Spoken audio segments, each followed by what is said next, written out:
What's up, Agawam? Welcome back to the newest installation of AHS Insider. To kick us off on Insider today, we'll be watching Chad Vice, and on Chad Vice, we'll be asking students what emotions or traits they think people should show less or more of. So what emotion do you think other people should show? If you can't think of an emotion, use like a trait. What do you mean, like to a situation? Just in general. Happiness. Okay. Everyone deserves to be happy. Don't feel sad because that's bad. Overall happiness. I guess that's a lot to ask for in 2018. Happiness. People just aren't really happy these days, and they should be. More happiness in our lives, because now a lot of people really enjoy being in school. What trait do you think people should show less often, or emotion? Anger. Envy, jealousy, things like that. Sadness and anger, because that doesn't get anyone anywhere. Sadness. Sadness is part of life, but it shouldn't always be there. Smart advice from smart people. Up next is Alyssa with Worldwide. On this episode's Worldwide, we'll be taking a look at how one man's passion for honest reporting may have led to his assassination. Let's take a look. Reporting overseas can be dangerous, but last month it turned lethal for one Washington Post reporter. Jamal Khashoggi entered the Saudi Arabian consulate in Istanbul on October 2nd to obtain documents for his planned marriage, but he never came out. The Saudi government has since admitted that Khashoggi was killed inside the building, but no official statement has been given as to who the killers were working for. Despite numerous shifts in this story, the Saudis have maintained that their crown prince, Mohammed bin Salman, had no prior knowledge of the killing. Although Khashoggi often criticized him, bin Salman has said that Khashoggi's murder was a heinous crime that cannot be justified. 18 Saudis were arrested in connection to the killing, including the 15 that supposedly murdered him. Although it is widely believed that the Saudi Arabian government orchestrated this murder, we can't know for sure until an official statement is issued by said government. Now, what does this mean for relations between the United States and Saudi Arabia? Well, as of now, the arms deal made by President Trump with Saudi Arabia still holds, and relations between the two countries have remained mostly positive. However, American politicians, including the president, have made clear that those relations will go sour if the Saudi government is found to be responsible for Khashoggi's murder. A dedicated reporter gone too soon. This has been Worldwide. I hope you learned something. And next up is Positive Perspectives with Sam. For returning U.S. soldiers, coming back into civilian life can be a challenge. A small town shop known as Dog Tag Bakery hopes to make that transition a little easier. Let's take a look. CEO Megan Ogilvy said the program aims to ignite the human spirit in veterans who feel confused and fear what to do next once they are out of the service. It's not just about a job or just about going back into education, Ogilvy said. It's really about helping our fellow veterans to find purpose again and find a mission. Dog Tag Bakery operates as a work-study program for military, veterans, spouses, and caregivers. Sherrod Wade, a Marine veteran who graduated from the Dog Tag program in 2017, said the decision to leave the military fills many veterans with uncertainty and confusion about their future. Job training resources and programs aren't always accessible. Workers like Wade work in the bakery making coffee, pastries, and working the register, but they also take courses like accounting and marketing to learn how to run a small business. The store educates and allows former soldiers to interact with people in a safe and secure environment. Thank you. Up next is Quote of the Show with Sean. Thanks, Sam. This week we have another quote with more people and more responses. Take a look.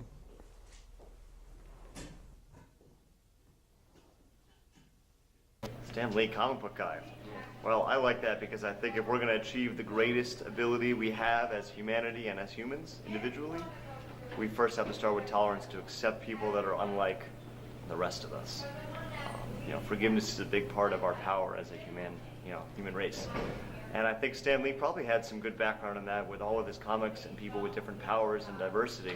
They're able to do a lot when they accept that there's other people out there that are special and can really contribute great things to everything we do here. That quote basically says that we all have to be accepting of everyone's beliefs, everyone's abilities, everyone's differences, and communicate together so that we don't destroy ourselves. So basically, if a man is ever going to find his destiny and grow, he has to realize that he's going to make mistakes. And he's going to grow off that. And it's going to fill his heart. He's going to find love for himself. And he's going to gain tolerance throughout his life. And yeah. That's it.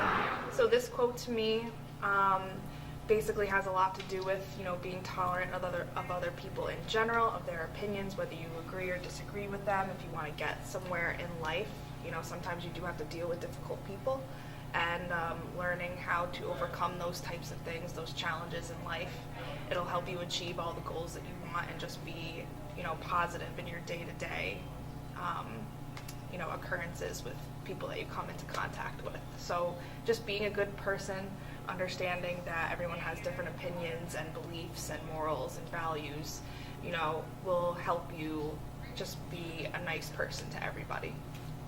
That's it.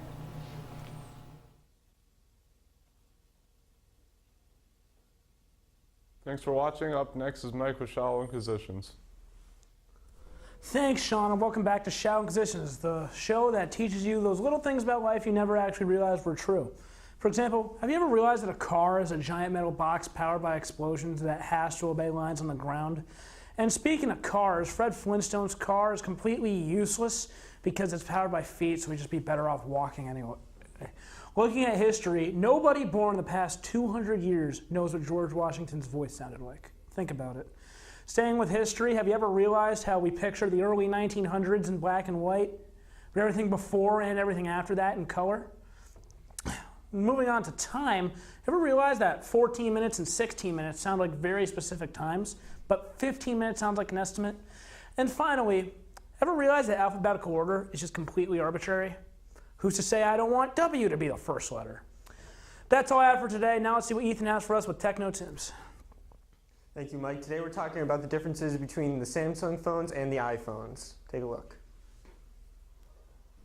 Here in this first picture, it shows the iPhone XS and the iPhone XS Max, and you can see the size difference in the height, but has the same screen. The iPhone XS Max has a screen size of 6.5-inch display and weighs about 208 grams. The iPhone XS Max also has a 1080p and 60 frames per second for its front and back camera. Looking at the new Samsung Galaxy A7, you can see that it has a totally different display screen, but its screen still takes up most of the phone, just like the iPhone XS Max. Specs for the Galaxy A7 include a 6-inch display screen and weighing in at about 168 grams. The Galaxy A7 has the same specs as the iPhone XS Max, camera quality being 1080p and 60 frames per second, but has more features in this area like a low light feature and a wide-angle shot feature. Now for the prices of each phone, the iPhone XS Max costs around $550, and while the Galaxy A7 costs around $289.99. Now healthy habits with Sophia.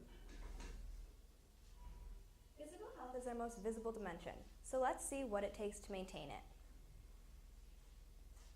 Making the right choices for your physical health includes what you eat, how active you are, and maintaining a healthy weight. Eating healthy shouldn't be that hard to do, especially when you can easily look up something like the dietary guidelines that are updated every 5 years. According to the 2015 to 2020 dietary guidelines, it is recommended to eat a variety of vegetables from all subgroups, fruits, especially whole fruits, grains, at least half being whole grains, fat-free or low-fat dairy, including milk, yogurt, and cheese, a variety of protein foods, including seafood, lean meats, poultry, eggs, and nuts and seeds, and soy products, and then lastly, oils. Getting your exercise is just as important as what you eat. Every day you should get in at least 60 minutes. A good way to get it in is if you cut out an hour of your day to go to the gym. If you have a super busy life, just do some simple stuff like take the stairs instead of the elevator, or just walk around the block with your dog. Lastly is sleep. It's such an important factor not only to our physical health, but to our mental and emotional too. And when I talk about sleep, I mean actually sleeping, not staying up on your phone. To close this episode, here's a great quote by Nelson Mandela. I have always believed that exercise is key not only to physical health, but to peace of mind. I hope you enjoyed that. Next up is Tristan with Did You Know?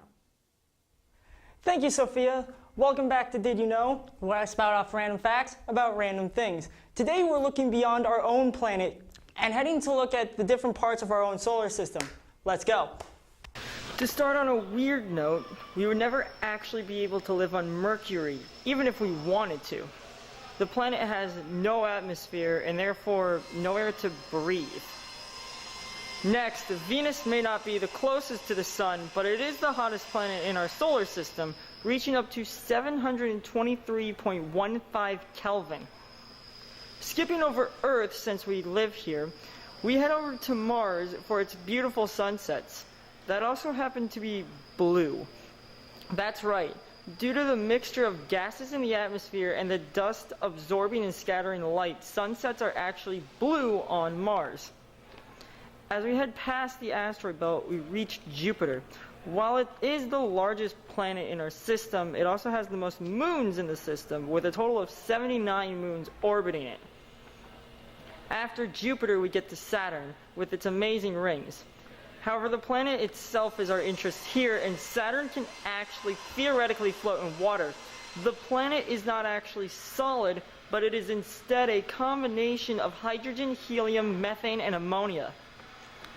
Conversely of Venus, our next planet, Uranus, is the coldest planet in our solar system.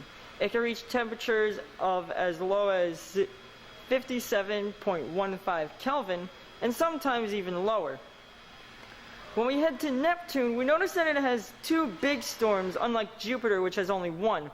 These storms have fittingly been called the Great Dark Spot and the Small Dark Spot.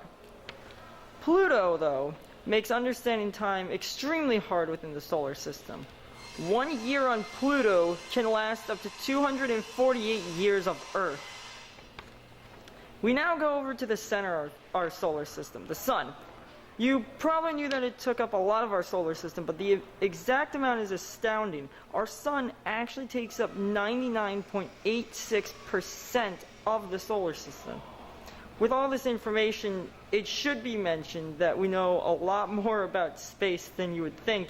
In fact, we know more about space than the oceans of our own planet. Thank you for joining us on that adventure. I hope you enjoyed it. That's all the time we have for today on Insider. I hope you had a great time with us. Check us out on Mr. Brown's YouTube channel, as well as Channel 12, where we sometimes broadcast on there as well. Have a great day, folks. I hope you enjoyed.